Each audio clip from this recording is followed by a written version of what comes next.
ಭಕ್ತನೆಂಬೆನೆ ಹೆಣ್ಣಿನೊಳಗಣ ವಿರಹ ಭವಿ, ಹೊನ್ನು ಭಕ್ತನೆಂಬೆನೆ ಅಂಗಿನೊಳಗಣ ಮುಕ್ತಿ ಭವಿ, ಮಣ್ಣು ಭಕ್ತನೆಂಬೆನೆ ಮಣ್ಣಿನೊಳಗಣ ಬೆಳಕು ಭವಿ. ಈ ತ್ರಿವಿಧ ಭವಿಯ ಕಳೆದು ಪ್ರಸಾದವ ಮಾಡಿಕೊಳ್ಳಬಲ್ಲರೆ ಅವನು ಅಚ್ಚಶೀಲವಂತ ಕೂಡಲ ಜನ್ಮ ಸಂಗಮ ದೇವ. ನಾವು ಆಗ್ಲೇ ಲಾಂಛನಗಳ ಬಗ್ಗೆ ಮಾತಾಡ್ತಿದ್ರಲ್ಲ, ಲಾಂಛನಗಳನ್ನ ಧರಿಸ್ಕೊಂಡು ನಾವೇನ್ ಅನ್ಕೊಂಡ್ಬಿಡ್ತೀವಿ, ನಾವು ಲೋಕಕ್ಕೂ ಟೋಪಿ ಹಾಕಿದ್ದೀವಿ, ನಾವು ಟೋಪಿ ಹಾಕೊಂಡಿದ್ದೀವಿ. ಲಾಂಛನಗಳಿಂದ ಏನೋ ಒಂದನ್ನ ಲೋಕದ ಎದುರಿಗೆ ಸುಳ್ಳೆ ಸ್ಥಾಪಿಸ್ಕೊಂಡು ಅದಕ್ಕೊಂದು ಏನೋ ಬಿಂದು ಬಾವಲಿಗಳೆಲ್ಲ ಕಟ್ಕೊಂಡು.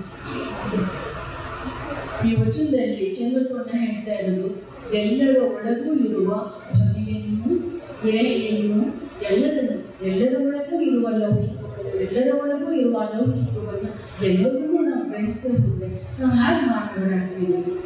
ಮೊದಲಿಗೆ ನಮಗೆ ಬೇಕಾಗಿರುವ ಒಂದು ತಿಳುವಳಿಕೆ ಯಾವುದು ಅಂತಂದ್ರೆ, ನಾವೆಲ್ಲರೂ ಮನುಷ್ಯರು.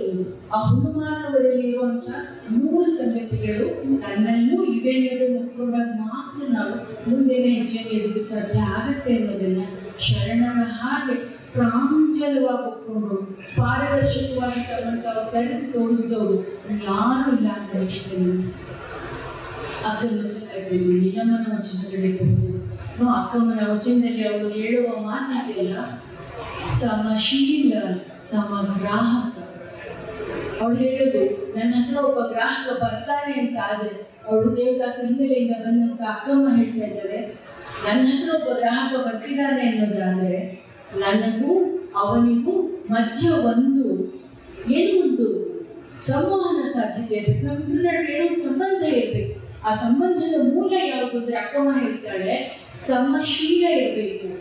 ಯಾವ ವೃತ್ತಿಯನ್ನು ನೀವು ಜಗತ್ತಿನ ಅತ್ಯಂತ ಹೀನವಾದ ವೃತ್ತಿ ಅಂತ ಕರೆದು ಅದಕ್ಕೆ ಹೆಣ್ಮಕ್ಳನ್ನ ಸಮಾಜವೇ ಇಳಿಸಿ ಆ ಹೆಣ್ಮಕ್ಳನ್ನ ನೀವು ಬೀದಿ ತಳ್ತೀರೋ, ತುಚ್ಛವಾಗಿ ಕಾಣ್ತೀರೋ, ಅಂಥ ವರ್ಗದಿಂದ ಬಂದ ಅಕ್ಕಮ್ಮ ಹೇಳ್ತಾಳೆ, ನನ್ನ ಹತ್ರ ಯಾರ್ಯಾರೋ ಬಂದ್ಬಿಟ್ರೆ ನಾನು ಅವ್ರಿಗೆ ಸಮಯ ಕೊಡಲ್ಲ, ಅವರಿಗೆ ನಾನು ಅವಕಾಶವನ್ನು ಕೊಡಲ್ಲ ಅದನ್ನು ಬಳಸ್ಕೊಳ್ಳಲಿಕ್ಕೆ. ನನ್ನ ಹತ್ರ ಬರೋ ಒಂದು ಶೀಲ ಇರಬೇಕು ಅಂತ ಹೇಳ್ತಾಳಲ್ಲ ಹೆಣ್ಮಗಳು, ಅದಕ್ಕಿಂತ ದೊಡ್ಡ ಮಹಿಳಾ ಸಂವೇದನೆ, ಅದಕ್ಕಿಂತ ದೊಡ್ಡ ಮಾನವ ಘನತೆಯ ಸಂವೇದನೆ ಇನ್ನೊಂದಿರೋದಕ್ಕೆ ಸಾಧ್ಯ ಇಲ್ಲ. ಎಷ್ಟು ದಿಟ್ಟತನದಲ್ಲಿ ಅವಳು ನನ್ನ ಹತ್ರ ಬರೋ ಒಂದು ಯೋಗ್ಯತೆ ಇರಬೇಕು, ಒಂದು ಅರ್ಹತೆ ಇರಬೇಕು ಅಂತ ಹೇಳ್ತಾಳೆ ಅನ್ನೋದಾದ್ರೆ, ತನ್ನ ವ್ಯಕ್ತಿತ್ವದ ಬಗ್ಗೆ ಅವಳಿಗೆ ಎಂಥ ಘನತೆ ಇರಬೇಕು.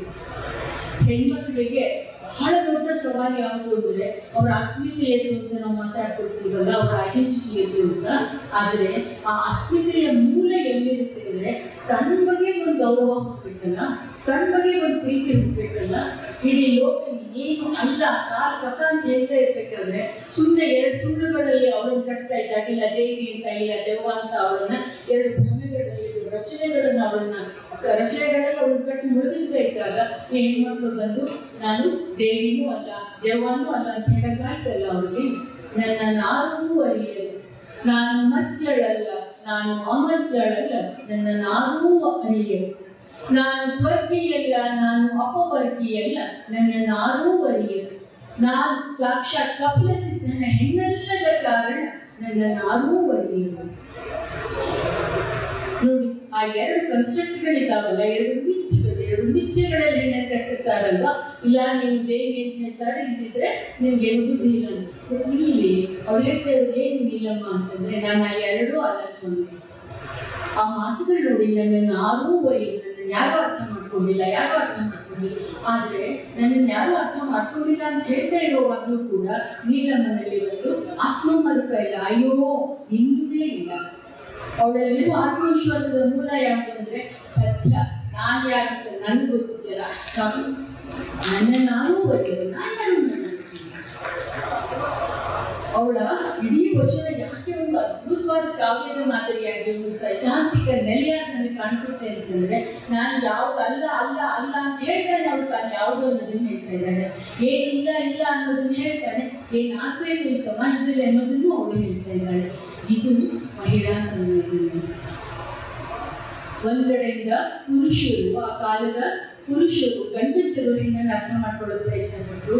ಇನ್ನೊಂದು ಕಡೆಯಿಂದ ಹೆಣ್ಮಕ್ಳು ಹೆಣ್ಣು ಅಂದ್ರೆ ಏನು ಅನ್ನೋದನ್ನ, ಅವಳ ವ್ಯಕ್ತಿತ್ವದ ಅನನ್ಯತೆ ಏನು ಅನ್ನೋದನ್ನ ಕಟ್ಕೊಳ್ಳೋದಕ್ಕೆ ಅವರು ಪ್ರಯತ್ನ ಪಟ್ಟರು. ಯಾವಾಗಲೂ ಒಂದು ಕ್ರಾಂತಿಯ ನಿಜವಾದ ಯಶಸ್ಸು ಎಲ್ಲಿರುತ್ತೆ ಅಂತಂದ್ರೆ, ಯಾರು ಯಾರನ್ನ ಉದ್ದೇಶಿಸಿ ಒಂದು ಕ್ರಾಂತಿಯನ್ನ ನಡೆಸ್ತಾ ಇರ್ತೀವೋ ಆ ಇಬ್ಬರ ನಡುವೆ ಒಂದು ಜೀವಂತವಾದ, ಒಂದು ಸಾವಯವವಾದ ಸಂವಾದ ಸಾಧ್ಯ ಆದ್ರೆ ಆಗ ಆ ಕ್ರಾಂತಿ ಗೆಲ್ಲುತ್ತೆ. ಇಲ್ಲಿ ಗಂಡು ಹೆಣ್ಣಿನ ನಡುವೆ ನಾವು ಯಾವುದನ್ನ ಅಂಡರ್ ಕರೆಂಟ್ ಅಂತ ಕರಿತೀವಿ, ಆ ಅಂಡರ್ ಕರೆಂಟ್ ಒಂದು ಇತ್ತು ಅಂತ ನನಗೆ ಅನಿಸುತ್ತೆ. ಅಲ್ಲಮ್ಮ ಹೇಳಿದ ಮಾತು ಅಕ್ಕನಲ್ಲಿ, ಅಕ್ಕ ಹೇಳಿದ ಮಾತು ಚನ್ನಬಸವನಲ್ಲಿ, ಅವರಿಬ್ಬರ ನಡುವೆ ಆ ನಡೀತಾ ಇದ್ದಂತ ಒಳಗಿನ ಸಂವಾದ ಇದೆಯಲ್ಲ, ಅದೆಲ್ಲ ನೇರವಾಗಿ ಹಾಗೆ ನಡೀತು ಅಂತ ನಾನು ಹೇಳ್ತಾ ಇಲ್ಲ ಅಲ್ವಾ. ಅಥವಾ ಶೂನ್ಯ ಸಂಪಾದನೆಯ ರಚನೆಯಲ್ಲಿ ಮುಕ್ತಾಯ ಮತ್ತು ಅಲ್ಲಮ್ಮನ ಆ ಸಂವಾದ ಒಂದ್ ಕಡೆಗಿದೆ ಶುರುವಾಗೋದು, ಆದ್ರೆ ಆಮೇಲೆ ಬರುವ ಅಕ್ಕ ಕಿನ್ನರಿ ಬೊಮ್ಮಯ್ಯನ ಆ ಪ್ರಸಂಗ ಏನಂತ ಹೇಳುತ್ತೆ, ಯಾಕೆ ಬಂದಿರ್ಬೋದು ಆ ಪ್ರಸಂಗ, ಯಾವ ಅಲ್ಲಮ್ಮ ಹೆಣ್ಣು ಮಾಯೆಯಲ್ಲ ಅಂತ ಹೇಳ್ತಾರೆ, ಅಂತ ಅಲ್ಲಮ್ಮ ಅಕ್ಕನ ಪರೀಕ್ಷೆ ಮಾಡೋದ್ರೊಂದಿಗೆ ಏನೋ ಒಂದು ಬೇರೆ ಅರ್ಥ ಇರ್ಬೇಕಲ್ವಾ, ಅದಕ್ಕೊಂದು ಧ್ವನಿ ಇದೆ ಅನ್ನೋದಾದ್ರೆ ಆ ಧ್ವನಿ ಯಾವುದು? ಅದನ್ನೇ ಚೆನ್ನಿಯವರು ಅಕ್ಕನಿಗೆ ಏಕೆ ಈ ಒರೆಗಲ್ಲು ಅನ್ನುವ ಪ್ರಶ್ನೆಯನ್ನ ಹಾಕಿದ್ರು. ಅಕ್ಕನಿಗೆ ಅಲ್ಲಮ್ಮ ಕೇಳಿದ ಪ್ರಶ್ನೆ ಯಾವುದು ಅಂದ್ರೆ, ನೀನು ಭಕ್ತಳು ಅಂತ ಯಾಕೆ ಕರೆಯುವುದು, ನೀನು ಜಿತೇಂದ್ರ ಹೇಳೋದಕ್ಕೆ ಏನ್ ಆಧಾರ, ನೀನು ದೇಹವನ್ನು ಗೆದ್ದವಳೇ ಆದ್ರೆ, ಇಂದ್ರಿಯಗಳನ್ನು ಗೆದ್ದವಳೇ ಆದ್ರೆ ಯಾಕೆ ದೇಹವನ್ನು ಹಂಚ್ಕೊಂಡಿದ್ಯಾ? ಇಂಥ ಪ್ರಶ್ನೆಗಳಿಗೆ ಅವ್ರು ಕೊಡುವ ಉತ್ತರ ಏನು? ಅಣ್ಣಗಳಿಂದ ನಿಮಗೆ ಲಜ್ಜೆಯ ಆಗುವುದಕ್ಕೆ, ನಿಮಗ್ ನಾಚಿಕೆ ಆಗುತ್ತೆ ಅಂತ ನಾನು ದೇಹ ಅವ್ರು ಮುಚ್ಕೊಂಡಿರ್ಲಿಲ್ವೋ ದೇಹವನ್ನ, ದಟ್ಸ್ ಎ ಡಿಫ್ರೆಂಟ್ ಕ್ವೆಶ್ಚನ್ ಮಾಡ್ಕೊಂಡಿದ್ದಾರೆ. ಆದ್ರೆ ನನ್ನ ಪ್ರಶ್ನೆ ಇರೋದೇನು ಅಂತಂದ್ರೆ, ಅಂತಹ ಒಂದು ಗಂಡು ಪಾಳ್ಯದಲ್ಲಿ ನಿಂತ ಅಕ್ಕ ಅದೆಷ್ಟು ನಿರ್ಭಿಡೆಯಿಂದ ನಿಸ್ಸಂಕೋಚವಾಗಿ ಕೇಳಲ್ಪಟ್ಟ ಎಲ್ಲ ಪ್ರಶ್ನೆಗಳಿಗೂ ಕೊಟ್ಟಂತಹ ಆ ನೈತಿಕವಾದ, ಬೌದ್ಧಿಕವಾದ, ಸಾಮಾಜಿಕವಾದ ಉತ್ತರಗಳಿದ್ದಾವಲ್ಲ, ಅದು ಮಹಿಳಾ ಸಂವೇದನೆ ಆ ಅನುಭವ ಮಂಟಪದಲ್ಲಿ ಹೇಗೆ ಬೆಳೀತಾ ಇತ್ತು ಅನ್ನೋದಕ್ಕೆ ಒಂದು ದೊಡ್ಡ ದ್ಯೋತಕ ಅಂತ ನನಗೆ ಅನಿಸುತ್ತೆ. ಕಿನ್ನರಿ ಬೊಮ್ಮಯ್ಯ ಹೋಗಿ ಅದನ್ನು ಪರೀಕ್ಷೆ ಮಾಡ್ದ, ಅಲ್ಲಿ ಭಸ್ಮ ಇತ್ತು.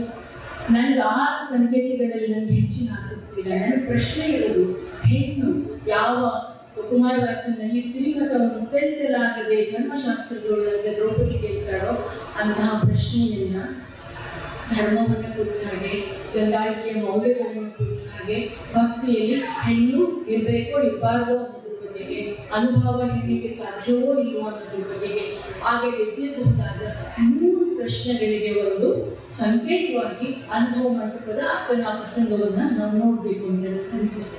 ಕೊನೆಯಲ್ಲ ಅಲ್ಲಮ್ಮ ಅಕ್ಕನ ವ್ಯಕ್ತಿತ್ವ, ಅವಳ ಉಜ್ವಲತೆ ಏನು ಅಂತೇಳಿ ಈ ಲೋಕ ಪರಿಚಯಿಸೋದಕ್ಕೆ ನಾನು ಇಂಥ ಮಾತುಗಳನ್ನ, ಇಂಥ ಪ್ರಶ್ನೆಗಳನ್ನ ಕೇಳಿದೆ ಅಂತ ಹೇಳೋದಿದೆಯಲ್ಲ, ಇದೆಲ್ಲ ಏನೇನು ಹೇಳುತ್ತೆ ಅಂತಂದ್ರೆ, ನಿಧಾನವಾಗಿ ಆ ಸಮುದಾಯದಲ್ಲಿ 12ನೇ ಶತಮಾನದ ಸಮುದಾಯದಲ್ಲಿ ಒಂದು ಸಂಚಲನ, ಒಂದು ಪಲ್ಲಟ, ಬುದ್ಧಿಯ ಪಲ್ಲಟ ಅಲ್ಲ, ಅದು ಮನಸ್ಸಿನ ಪಲ್ಲಟ ಅನ್ನೋದು.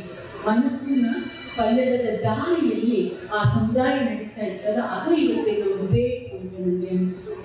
ಇವತ್ತಿಗೂ ಈ ದೇಶದಲ್ಲಿ ಅರ್ಧ ಗಂಟೆಗೆ ಒಂದು ಹೆಣ್ಣಿನ ದೇಹದ ಮೇಲೆ ಆಕ್ರಮಣ ಆಗುತ್ತೆ ಅಥವಾ ಅಧ್ಯಯನದ ವರದಿಗಳು ಇರುವ ಹೊತ್ತಿನಲ್ಲಿ ನಮಗೆ ಅಕ್ಕಮ್ಮ, ಲಿಂಗಮ್ಮ, ಸೂಳೆ ಸಂತೋಮೆ ಇವರೆಲ್ಲರೂ ನಡೆಸಿದ ಪ್ರಯೋಗ, ಅಕ್ಕ ಏಕಾಂಗಿಯಾಗಿ ಕದಳಿಯ ತನಕ ನಡ್ಕೊಂಡು ಹೋದಂತಹ ಪ್ರಯಾಣ ಬರುತ್ತಾ ಕೊಯ್ಯುವ ಪ್ರಯಾಣವೇ ಆಗಿತ್ತಲ್ಲ ಅವಳಿಗೆ. ಆದರೆ ಅಂತಹ ಪ್ರಯಾಣವನ್ನು ಮಾಡಿ ಅವಳಿಗೆ ಎಲ್ಲ ಸಾಧ್ಯ ಆಯಿತು ಅನ್ನೋದಾದ್ರೆ 3 ಕೋಟಲೆಗಳು ಕಷ್ಟಗಳು ಅವಳಿಗೆ ಬಂದಿರ್ಬೋದು. ಅವಳನ್ನ ಉಟ್ಕೊಂಡಿರೋ ಸೀರೆ ಕಿತ್ತವಳು ಕೀಳೋ ಪ್ರಯತ್ನ ಪಟ್ಟಿರ್ಬೋದು, ಅವಳ ಮೇಲೆ ಆಕ್ರಮಣ ಮಾಡೋ ಪ್ರಯತ್ನ ಪಟ್ಟಿರ್ಬೋದು, ಬೇಕಾದಾಗಿದ್ದಿರ್ಬೋದು. ಆದ್ರೆ ಆ ಎಲ್ಲ ತೊಡಕುಗಳನ್ನ ದಾಟಿ ಅವಳಿಗೆ ಕದಳಿಯನ್ನ ಪ್ರವೇಶ ಮಾಡಕ್ ಸಾಧ್ಯ ಆಯಿತು ಅನ್ನೋದಾದ್ರೆ ಆ ಸಮುದಾಯದಲ್ಲಿ ಮೂಲಭೂತವಾದ, ಮಿನಿಮಮ್ ಆದ, ಪ್ರಾಥಮಿಕವಾದ ಮಹಿಳಾ ಸಂವೇದನೆ ಇತ್ತು ಅಂತ ನನಗೆ ಅನಿಸುತ್ತೆ. ಅದೇ ಒಂದು ಕ್ರಾಂತಿಯ ನಿಜವಾದ ಯಶಸ್ಸು ಅಂತ ನನಗೆ ಅನಿಸುತ್ತೆ.